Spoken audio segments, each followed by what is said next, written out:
Welcome to the Better Two podcast. I'm your host, Donna. Today's guest is Robert Schreiner. Robert has a book out called The Wolves and the Greyhounds, and it talks about World War One and a very small battle that most people don't know about. So check it out. Hi, Robert. How are you doing today? Doing well, Donna. Thank you. Thank you for having me. You're welcome. So you have a colorful background, and you started off on your writing journey because of one of your children's projects, a history project. Isn't That's it right. interesting how some things lead to another thing? So tell us a little bit about how this all came about with your book. Sure. That when all of our kids we have three children, and they're all about a year apart in age, and they're a year apart in school. And so each of them had the same history teacher for their freshman year of high school.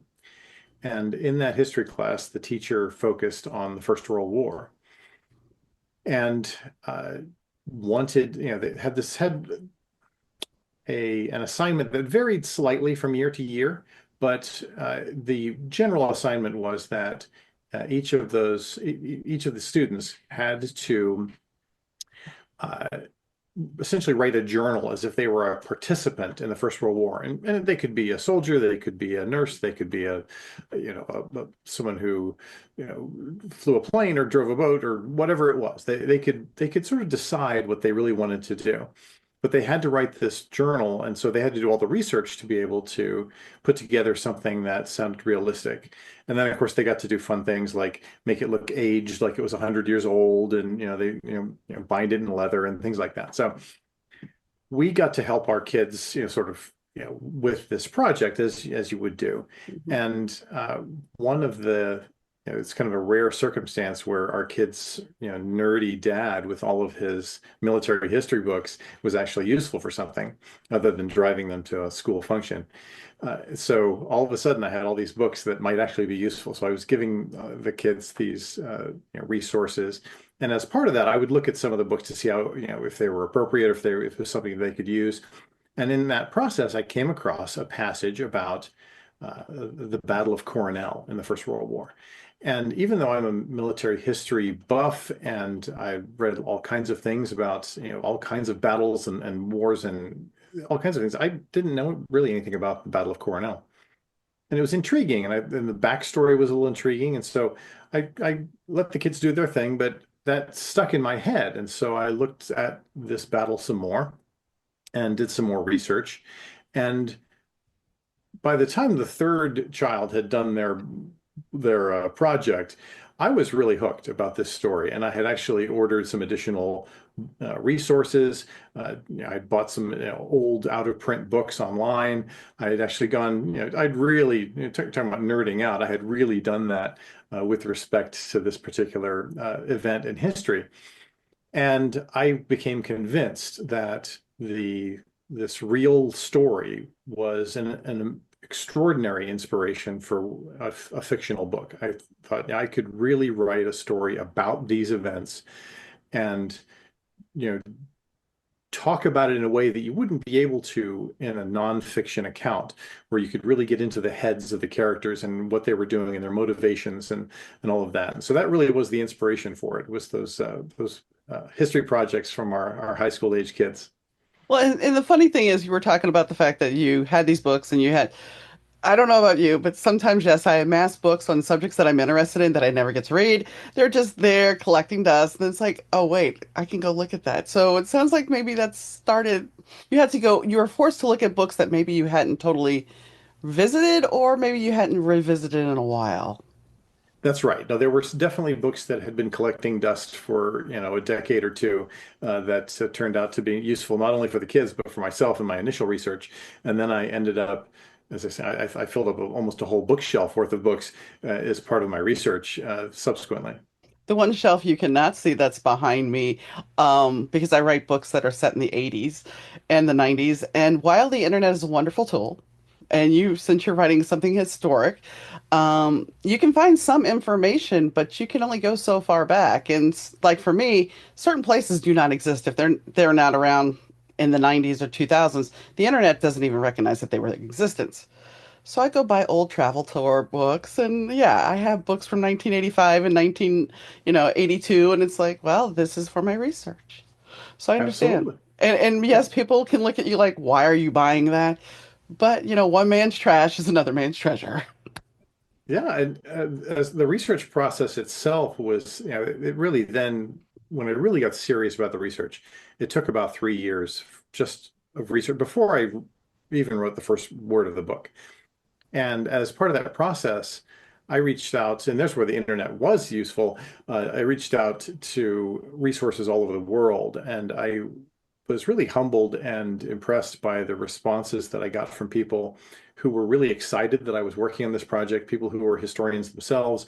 I reached out to the Royal Naval College and the Hoover Institution at Stanford University, and places where some of these resources, some of these old books or journals or ship's logs or rosters of Wow. ship's crew had been sitting around, talking about collecting dust for nearly a century. And in some cases, nobody had requested this information. And the fact that they had it and that I was interested in it, I've got such great assistance and support from people from, again, all over the world. I was able to get, you know, articles written from German newspapers and things from Australian newspapers. Wow. It was a really extraordinary thing from these archives.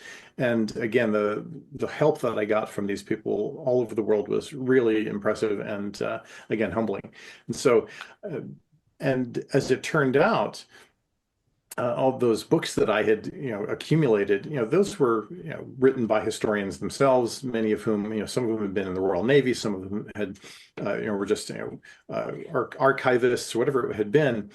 And one of the really interesting things that I came across was that, and this wouldn't necessarily be a surprise, but as different people recounted the same event, those accounts were all a little bit different. And so the same event as viewed by different people at the same time, maybe they were on a different ship or they were a participant in a different way, their account of it was in, some cases subtly different, some cases substantially different. And that part of it really solidified for me my desire to be able to tell this story from different perspectives. And so consequently, the book is actually told in sort of alternating chapters from the German perspective and the British perspective, the German perspective and the British perspective. And their take on it, as recounted in these historical resources, is in some cases very, very different. And again, not surprising, but it was really a fascinating part of the process.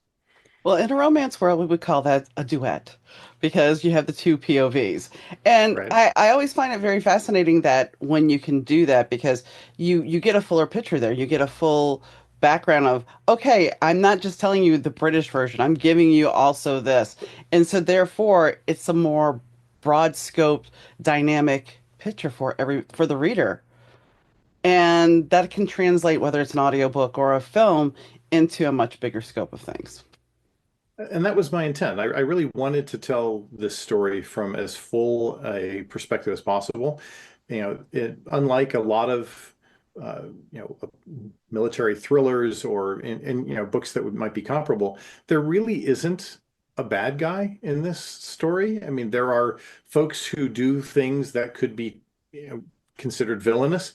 There are folks who do things that would be considered cruel or perhaps dishonorable, and that's as close to villainy as it gets, really, I think.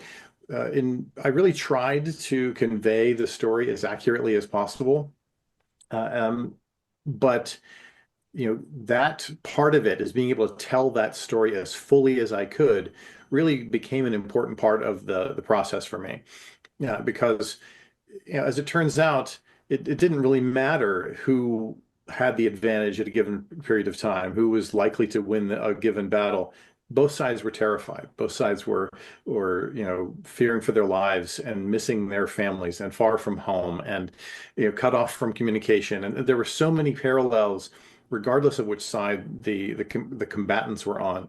And I wanted to be able to convey that human element to it. They weren't just And again, it's a work of fiction, but I did try to hew to the actual historical timeline as closely as possible.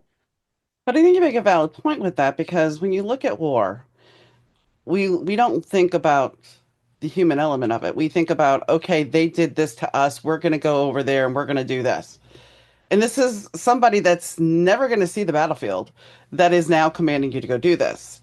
And so we don't look at the person that is maybe they're proud to be fighting for their country. I'm not saying that that wouldn't be the case, but we take out the human element of they're fearing for their life.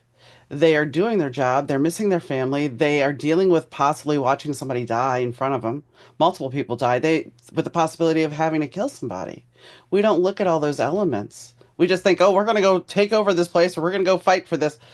But what about the human element in it? And so what you're saying is you brought that in there, and that's an amazing story because most of the time when you watch a war movie, they touch on that slightly, but you don't have the full picture. Right. And I really wanted to convey that as much as I could. I mean, yeah, and this was, it was a different era in terms of technology at the time. And, now I think, tend to take for granted our global connectivity and the amazing technological means that we have to communicate. But back in 1914, voice-to-voice radio didn't yet exist. Mm. There were radio communications between ships and ships to shore and vice versa, but it was all encoded. Think kind of the Morse code type of thing. These were encoded signals that had to be decoded into something that could be read and interpreted and then sent back again. Very cumbersome process. Certainly not something that was easy to do in real time, especially in a dynamic combat environment. And there certainly wasn't the ability to talk to somebody back home. And if one of the things that is a common theme in the book and it's a theme in the book because I encountered it so often in the research was the idea of writing letters home and getting letters back and just encountering a newspaper occasionally. And so we now have really abandoned the idea of writing letters to people. We can rip off an email or a text and reach somebody across the world, but really not that long ago, writing a letter was the best way to reach someone who lived in farther than the town next door, kind of a thing.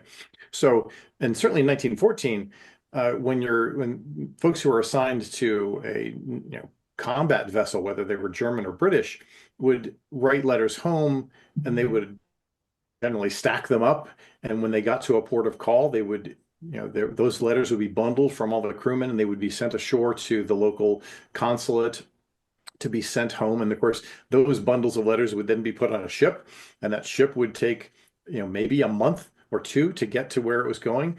And then their loved ones would get a stack of letters from whoever, their husband who was assigned to this ship far, far away. And a lot would transpire between the time that those Mm. letters were sent to the time they were received. And and what would often happen on the other way is that their families would write them letters, not knowing anywhere they would be. And so those letters would be bundled and sent to a particular port of call with the expectation that a ship might arrive. But if the ship didn't get to that port of call, then they might be sent again to some other place in the anticipation that it was, again, very cumbersome. And so the rare circumstances where sailors would actually get letters from their loved ones was an extraordinary event, and where they could actually see newspapers written in their language and hear what was going on, especially during wartime, where they weren't getting real time notifications of what was happening. And the events of this book took place in the South Atlantic and the South Pacific, and very, very far away from the war in Europe. And so hearing about what was happening in Europe was a big deal, and they didn't get the chance to do that very often. No. And I mean, you're right. It wasn't that long ago because I moved across the state when I was in the 1980s. And I had friends down in New Orleans and I moved up to Shreveport and I couldn't call them. My mom, I mean, long distance back then, there was no way I was going to be able to call. So yeah, I had to write her a letter. I had to write my friends letters. And it was the way you communicated because long distance at the time wasn't cheap. Oh no. So, I mean, it's one of those things where it's like it wasn't that long ago. Although now it's like 50 years, you know, it's 40 years since the 80s, something like that. So, yeah. Yeah, it's kind of frightening to hear it said like that, but yes, you're right. No, in fact, speaking of the 80s, I was in high school in the 80s, and uh, I the first high school that I went to, I was a foreign service brat, so I grew up overseas, and I went to my first 2 years of high school. I was in Bangkok, Thailand, and made a lot of friends there. And then my dad was reassigned back to the States, and I stayed in touch with my friends in Thailand, and the only real way to do that was by letter. And Hmm. what's funny is that some of those letters that, they're still around. And, either my friends have them or I have them. And to see these like 12-page letters that, you bundle in, of course, even international postage was expensive Oh, back yeah. Yeah, I had international pen then. pals. So you have this big, thick stack of, folded letters that, are going to cost you, a couple, $3 just to mail it to somebody and across the world. And that was, definitely a different world and than what we enjoy today and really do Oh, take yeah. for granted now. Well, the high, I had one British pen pal that actually sent me a cassette. So it was like that was the closest to high tech as you could get. It was an audio letter. So, but you had to have the cassette player to put that in there and listen to the letter. But yeah, I mean, now everything's so instantaneous where back then it's like you wanted to go by somebody's house. Well, hopefully they were there. If they didn't answer the phone, you drive by, maybe they're there, but otherwise, you're SOL. You're not going to find them. Yeah, And I that's right. think that's something that we've kind of lost with the fact that we have technology because everything is so instantaneous now. Oh Even yeah, we and go ahead.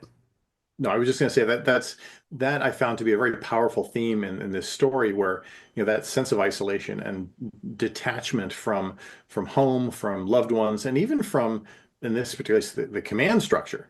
So you're being, the commanders, whether they're at the Admiralty in London or at the Admiralstab in Berlin, whether they are, they're sending those orders out, but how long does it take to get those orders out to the field? What has happened by the time those orders are received, and in many cases, the circumstances, the operational circumstances, the tactical circumstances had changed enough that those orders were really obsolete before they ever arrived. And when thousands of people's lives are hanging in the balance because of the way those orders are going to be interpreted, that mattered a lot. And and in this particular case, it really affected the course of the events that took place. Do you think that your job, you worked for the CIA at one point. Do you think your job actually helped you with your research, helped you be able to dig into stuff more? I mean, I worked as an insurance adjuster, and one of my favorite parts of my job was the research I had to do in accident investigation. So I don't know that that's what you did in the CIA, but was that part of your ability to dig in and really research? Because I know a lot of writers that were just like, well, I didn't do that research. I just figured it was this way. There are other writers that are hardcore like you and me, but some writers are just like, whatever. Nobody's going to go back and look. But there's one reader that's going to come back and say, that's wrong.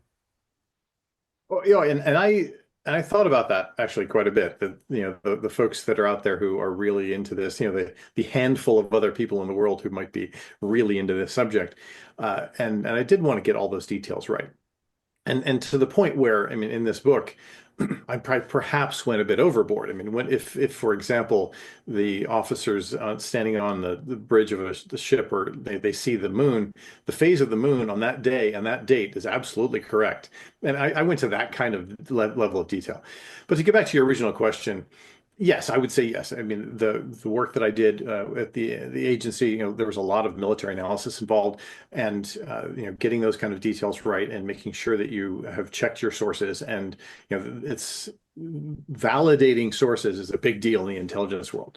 Again, because people's lives are at stake, because there are very heavy duty, things that are at play in the geopolitical world and the military world. And so making sure that those details are right was a big part of it. And being able to structure my research in such a way that I could collate it and turn it into something that wasn't just a pile of data that actually would reflect in a story that had, a human element and nuance and emotion and had some compelling interest to a reader. And so I think it was instrumental actually in how putting this together. So when you were younger, we'll go back to the high school thing. I understand you're a military brat. Was it your desire to join the CIA? Was it like, I'm going to be a CIA agent? I had thought about it. I mean, again, so I certainly had considered it as a child, and I played around. I considered going into the military. I considered going into the intelligence world, and I actually my first job at the agency was as an intern when I was in college, and so I did a collegiate intern program for 4 years, and uh, that was a really great way for me to kind of put my toe into that world. And then, when I graduated, I definitely was interested in that. So I became an intelligence officer right out of college. Did you ever think you were going to write a book? I've always been interested in writing, yes. And in fact, I had a few sort of attempts that didn't quite make it all the way. I've written lots of short stories and articles and something that you could possibly classify as a novella. So I had certainly worked on things like that, and nothing quite to the grand scale of this book, but I had always wanted to, and this was uh, that sort of light bulb moment where, hey, this is it. This is going to be the first real book, and so I had always wanted to do that for sure. I kind of think with the fact that, I mean, granted, yes, they all had the same teacher, but I think that it was being sometimes, I guess, when I look at life, sometimes things are consistently presented to us over and over and over again. And we're like, nah, I don't, no, I'm not, no, it's not. And yet, finally, it's like after the light bulb moment, you go, oh, okay, maybe I'm supposed to be doing this. Did that ever occur to you that the first time when you sat down with your teen, oh, maybe I should be, this is interesting, but I mean, was it that moment or did it take the repetitive nature of this to really go, there's a story here? It was a fair amount of repetitive, kind of recurring, coming back to this story because it definitely caught my attention. Partly, I mean, as I said initially, because I was surprisingly unaware of this battle and because I knew a fair amount about the First World War, but when people think about the First World War, they don't really think about naval combat. It isn't like the Second World War where people are very well aware of things that were related to naval combat, Pearl Harbor and Midway and Okinawa and Iwo Jima, and the U-boat attacks on Atlantic shipping, and that was a massive part of the Second World War. But in the First World War, not so much. And so most of the stories that have been told, either in books or movies, television shows about the First World War focus on either the Eastern or the Western Front and the grind that was the infantry action and the artillery and all that stuff.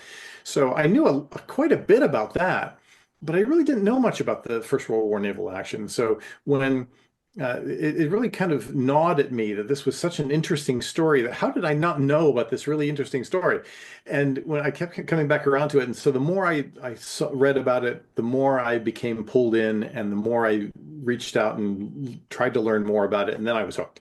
At that point, it's okay, I need to know as much about this as possible. And that was the next thing. If I'm going to write a book about something, the adage that you should write what you know. Well, I was not a First World War naval officer. And so if I'm going to write what I know, I really need to know this. I need to become an expert in this subject. And that was the next step, is that's why it took me several years to really dig into the data, understand it as fully as possible, everything from the technology at the time to the politics of the time to the uniforms that people wore to I mean, even the vernacular and some of the speech that people would use. I really tried to understand it as much as I could so that I could be as fluent as possible when then telling this story. That's the thing. That adage of write what you know. My first book is written about it's written from the perspective of a guy who's having a midlife crisis, who's a rock star, who is a drug addict and a sex addict and all this other stuff. Do I know anything about any of that as far as personal experience? No, because I'm not a guy. So, but I've written it and people have been like, well, it sounds just like a guy who was going through all that. Okay, then I did my job. So I think that adage sometimes it gets in our way because, you know, you're supposed to know these things. Okay, as long as you've done your research, great. And yes, I've known some people that would fit that bill, so I could take their story. But the rule of acting is you have to live in the moment. So if you've done your research, you're capable of living in that moment of that person. You're capable of putting yourself in that moment of, I am away from my family. I am in the middle of this place. What am I going to do? So in a way, writing and acting very much can go hand in hand if you allow yourself to step into that moment and really Oh, I feel. agree. I agree completely. I mean, Tolkien was not an elf, No. right? I mean, so, yes, you absolutely can. I wanted to make sure, though, that I could be as authentic as possible when in writing this, and even that, there are definitely stretches that you have to make as a writer, as an author, as an artist, where you have to you you have to assume what would a person in this circumstance do if you don't otherwise know what they would do, literally. And so you have to make that assumption. And then you also have to consider the narrative arc of the story. Mhm. It has to be compelling. It has to, you're building to a climax. You're building, tension. You're, trying to build, take the reader along with you on this journey. And all of those things really demand a certain artistic license with what's going on, so that you can, again, build that tension or create this conflict or whatever it might be that otherwise might just remain static on the page, and you don't want that to happen. No. So what did your kids say about you writing this book? They were, well, what was funny is that they knew I was researching it, and they had seen, the evidence of it, and there were times where this book was in like giant binders of actual printed pages, and those were sitting around, and they had actually seen bits and pieces of it over the couple of years. And then it sort of went, I think for them, it sort of went dark and went silent. I was finishing it and revising it, and then, querying agents and doing all kinds of things that have nothing to do with, writing a book. Um, and when I finally published it, I think they were all like, well, really? Wow, it's happening. It kind of came back around again, and they were all pretty excited. And so they all have since read it anew, and I think they all were pretty amused that their high school project years ago was this, catalyst for this book. Well, it's a pretty cool state. I mean, a pretty cool thing when they can look back and say, "Yeah, I helped Dad write that book. It's Exactly. because of me." And I mean, I'm sure there's a pecking order there because, well, I was first and I was, but I digress. So, what else? I had read that you like to cook. Is this correct? That you liked cooking? I do, yes. Both my wife and I, we like to cook, and so occasionally there are kitchen duels. And so yes, we do like to cook, and uh, pretty much cover the whole range of cuisine. So sometimes there might be something Spanish going on. Sometimes there might be something uh, Vietnamese going on in the kitchen. You never know. There's all kinds of options there. So yeah, we really enjoy that. So, being a military brat, where all did you live? Our my dad's, and he was actually technically a foreign service brat. So my Oh, dad was assigned to the embassies, and he also worked in the intelligence world and in fact, my parents had met there. That's where they both met. They were both in the intelligence field. But the first of the assignments was in Vienna, Austria. And I was very young at the time. I was only a few years old, but I went to an Austrian kindergarten, learned German, spoke German. And then back in the States, then we went to England for well, 3.5, almost 4 years. And so I was a proper British schoolboy for those several years then. And then the last assignment was again in Thailand when I was in high school. And then after that, I came back, finished high school, went off to college, and then I was no longer traveling with my parents. But so it was a fascinating childhood. So I got the my love of military history really was born from, my traipsing around castles in, England and Germany and Spain and Italy and places as a little kid, and just, imagining myself in, the people's shoes who would have lived or fought or died there thousands of years before. So that was really the kind of what put the military history bug into me as, a young child. Well, and you were talking about learning German. So for you, when you were doing the research, it was very easy for you to get some documents possibly from Germany or of the archives and understand them. It was. I mean, it was certainly helpful. I mean, my German is admittedly rusty. I did take it again in high school and in college to keep up on it, but it was definitely helpful to not have to get translated versions of things that just weren't translated. There German newspapers at the time, or again rosters of folks who were on the ship, some books and articles written by Germans at the time. And so, yeah, it was nice to be able to read that in its native form.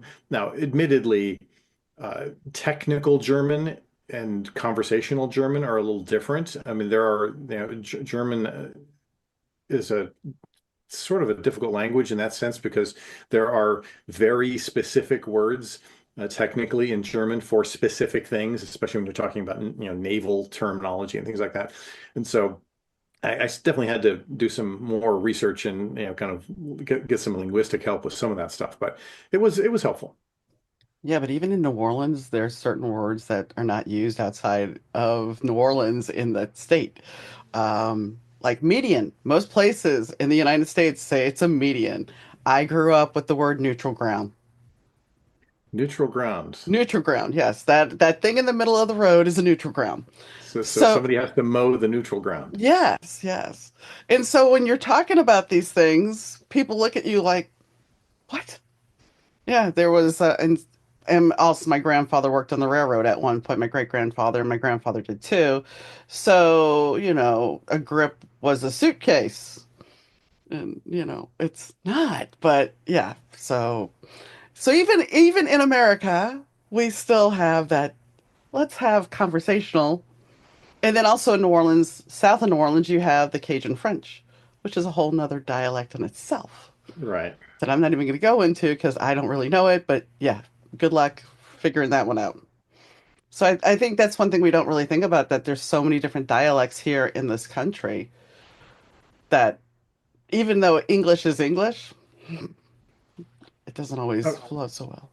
all right. Especially conversational English. That's definitely it's the broad range of things that And especially as you get older and the younger generations come up with different words or different meanings for words that you used to use. And yeah, Oh the yeah, and now evolution. that our kids are much older, we no longer are plugged into all of that slang, and so since we don't hear it, we'll have to wait for the grandkids to kind of re-educate us on what the latest slang words are for whatever is going on. Good luck with that. There's those moments where you start going, yeah, now I understand why my mom and my dad were just like, what are you saying? What are you doing? Yeah, I get it now. Um, so what are your plans? Are you writing a follow-up to this? Or are you going to write another book? I mean, I understand that this was one event that happened, but has this given you the opportunity to say, since I did this, I can research another battle that maybe wasn't noticed, or another situation, or take what I've learned and create a spy book? I mean, do you have any plans to continue writing? I do. And so the events that are chronicled, as you say, in the Wolves and the Greyhounds, there were several battles that occurred, at that period of time, sort of mid to late 1914. There is another book that's sort of a sister story to this that I have outlined and may become a book at some point. And I also have another book in work that is a more modern thriller that has echoes of military history. And so I'm working on both things sort of simultaneously. Partly it's a matter of how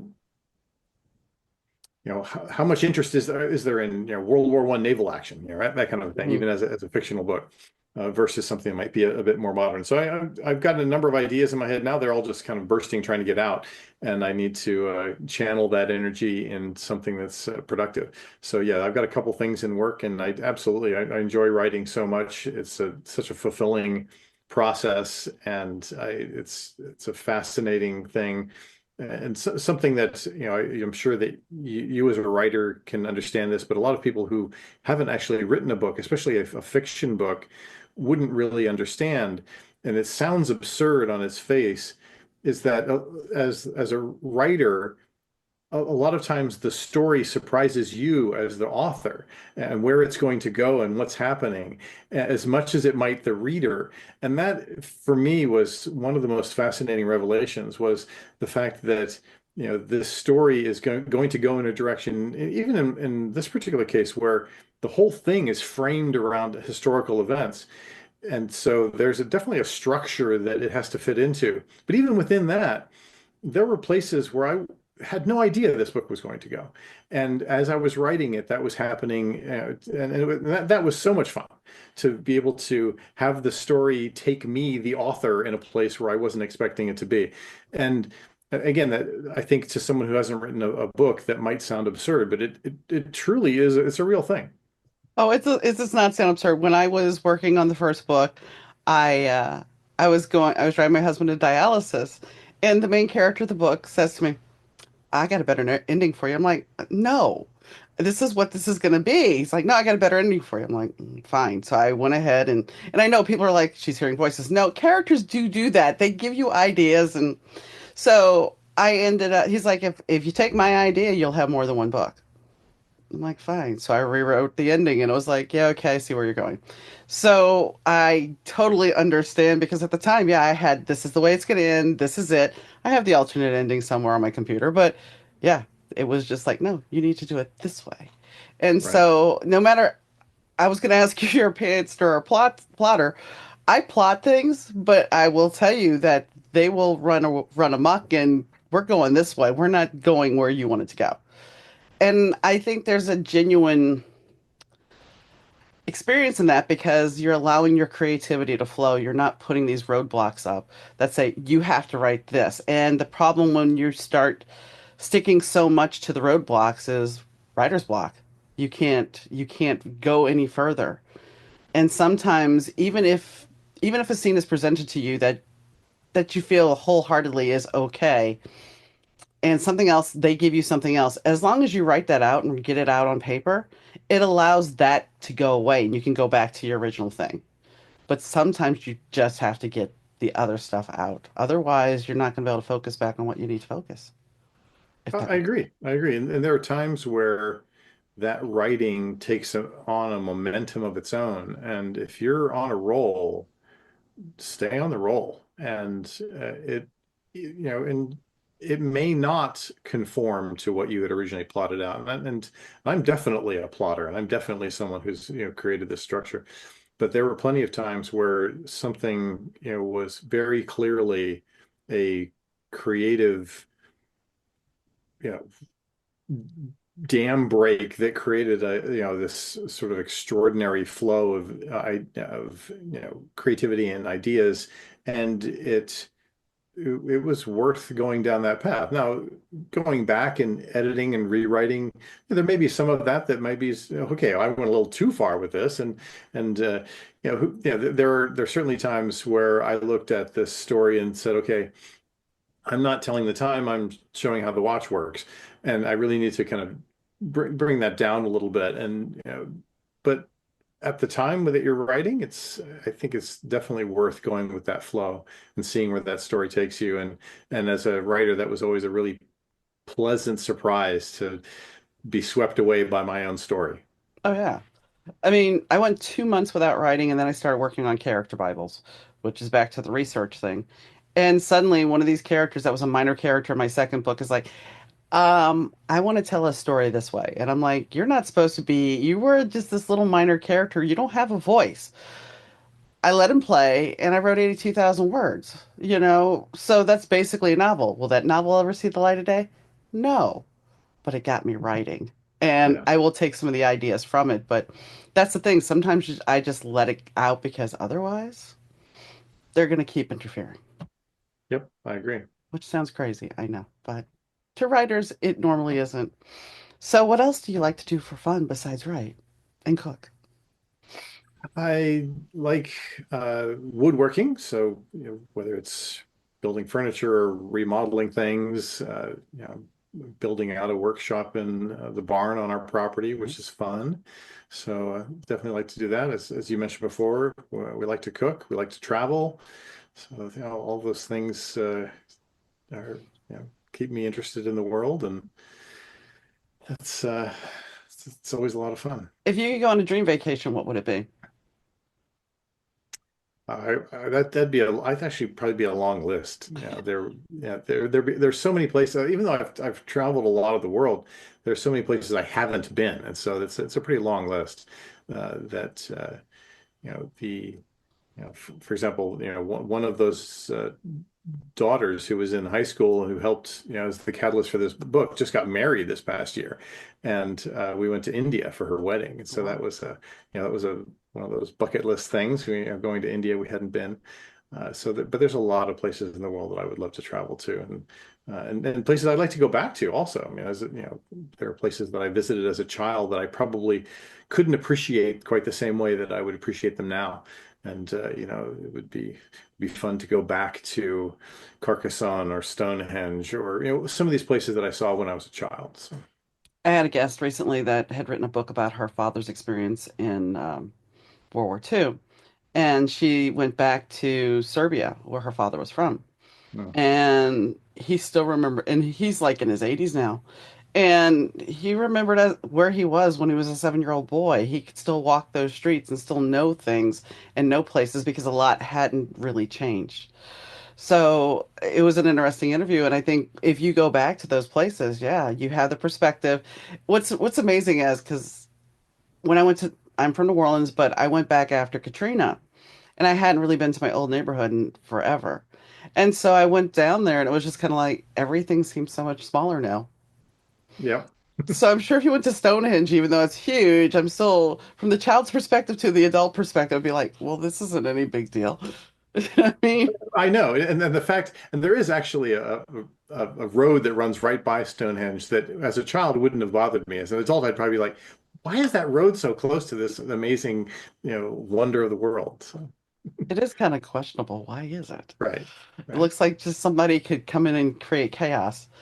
So is there anything that we did not talk about that you would like to add? Well, I really appreciate the chat. This has been fun. I appreciate the opportunity to talk with you and talk about the book, and it's been a lot of fun. Okay, thanks for coming on. Sometimes when we wrap recordings, we end up having a conversation afterwards, and we should have taped this part, but I thought we were done, and so did he. And so I pulled out this book that actually was my father-in-law's, and it's from World War II when he was in the Navy. And so we started talking about history and it talked about the fact that sometimes you take and you weave things in. You weave little bits of people that you know, stories, mementos, family things, and weave that into your story. And that, of course, brought up the whole fact that, me with my little nitpicky about my Volkswagen convertible story with the editor. But I think it's important that we try to bring reality, even though it goes back to write what you know. Sometimes we pull from other people's stories. We know somebody went through a tragedy, and it's not that you're co opting their story, but you know what they went through. You knew their emotions, you knew their feelings. Like this book, granted, it's it's not in pristine condition. It's kind of the bindings bent and everything, but it has survived. And I mean, this is from 1954. So it has survived all this time. And I remember when we were cleaning out my late husband's parents' house after they passed, and somebody saying, "Oh, there's nothing of value in this house." Well, 10 to 1, this book would have got trash. But I've kept it and I will incorporate it as one of my characters' grandfather's books. So I think it's important that when you find a piece of history that we just don't discard it because learning history, if you discard history, then you're not learning everything you need to learn. History's important. There are lessons there. And sometimes, like Robert wrote, he wrote it from both the English and the German perspective. So you're getting a very dynamic picture because the one thing we don't think about is people are sent to war. They're sent to fight these battles. They're sent to fight these battles for people that will never leave or see these battlegrounds. And it's all because it's a cause. But there's a human element here. And war ultimately affects everybody. And when you think about the fact that when some of these people come back after not seeing their spouse or kids for that long, things have changed, especially today. So can you imagine not being able to hear from your person? Or, and that was something I didn't even bring up, but can you imagine, you know, getting a letter from your person after they're gone? That maybe somehow between the time that that letter was mailed and the time you get it, that you've got notified that they passed away. I mean, the horror, the shock. Granted, you still have their last words, but can you imagine the feeling? But his book sounds very fascinating. I used to love history, and I think history is an important thing that we all need to focus on and be aware of. Because if we don't, if we think things aren't real and this is manufactured and we don't pay attention to the truth of what we've done in the past, then we're destined to make the same mistakes again. So open your eyes and pay attention and look around and see what the world really has to show us. Look at our history, our true history. Listen to the stories of people that were there, of their experience, and pay attention. And pick up the fiction book if you want a good read. On that note, though, I will tell you to, I'd like to thank Rich Zai from Third Ear Audio Productions for the sound. I'd like to thank Fast Susie for the intro and outro music. And I'd like to thank you for listening. And whenever you're listening, I hope you have a wonderful day, evening, whenever it is. And I'll catch you next time, guys. Bye.